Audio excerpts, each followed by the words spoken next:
3 দিন ভর্তি রাখছিল সাবরুম হসপিটাল। তো সোনোগ্রাফি করাইছে, করাইবার পরে কইছে যে ভিতরে একটু প্রবলেম আছে। শান্তির বাজারে ভিতরে বলতে কোন জায়গাতে? ইয়ান স্যারেরা কইছে ভিতরে একটু প্রবলেম আছে পেটের পেটের মধ্যে।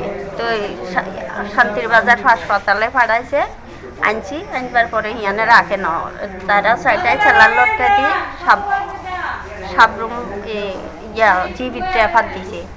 জীবিত আনবার পরে স্যারেরা ভর্তি করাইছে, করাইবার পরে চালাইন ঠালাইন নল টল দিছে, পেছাবের জায়গা টাকা ভর্তি রাখছে। ব্যথার কমায়নি কোনো হয়েছে, অর্পসন করতো না, এনে ওষুধে বালা করে দিব, ওষুধে পাচ্ছে না তারা। তো তারা অর্পসন করছে, অর্পসন করবার কোন জায়গায় করছেন অপারেশনটা? কোন হাসপাতালে? এই জীবিতে। হ্যাঁ। কতদিন আগে? তো কালী পূজার সময়। কি মাস আছিল আমি তো জানি না, ইংরাজি মাস, কালী পূজার সময়। আচ্ছা আচ্ছা।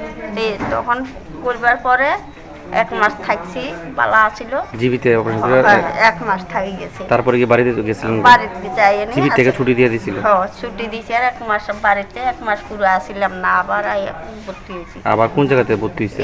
জীবি হাসপাতাল। 3 দিন থাকি গেছি। 3 দিনের পরে আবার প্রবলেম দেখি আবার আনি ভর্তি করাইছি। স্যারেরা কইছে আইবার 3 মাসের পরে অপারেশন করবো, দেখে যে এটা 12,000 কইছে আবারও করবো। করবার পরে আমরা লই আছি 30 তারিখে করবো কইছে। আনবার পরে আজ যা 23 দিন ভর্তি। ওটি ঢুকেছে, স্যারেরা বলে পাইছে না, আইসিতে রুম পাইছে না, আর আইসি ছাড়া তারে রাখন যাইতো না। তো অপারেশন আর করে না, ওটিতে ঢুকাইছে। এখন চিকিৎসা করতে গিয়ে কি আপনারা কি টাকা পয়সা? আর 1 টাকা নাই। আমরা মানুষের কাছে তার করছি, মানুষের টাকার লাই ধরে চিকিৎসা করতাম পারি না, টাকার অভাবে। ওর বয়স কত? 5 বছর। ওর বাবা কি করে?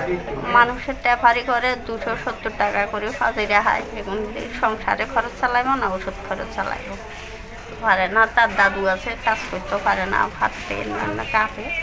ওই তার বাবা একলা সংসার চালান লাগে। তার কাছে আর আইনি থাকতে পারে না। আজকে এলে সন্ধ্যা তাইলে সকালে যাইগে, আমি থাকি তার লগে। বাড়ি কোথায় আপনাদের? সাবরুম লতুয়া, পূর্বা লতুয়া। সাহায্য লাগে তার লাগে, সাহায্য চাই। তার নাম হচ্ছে আয়ুষ দাস। বয়স কত? 5 বছর।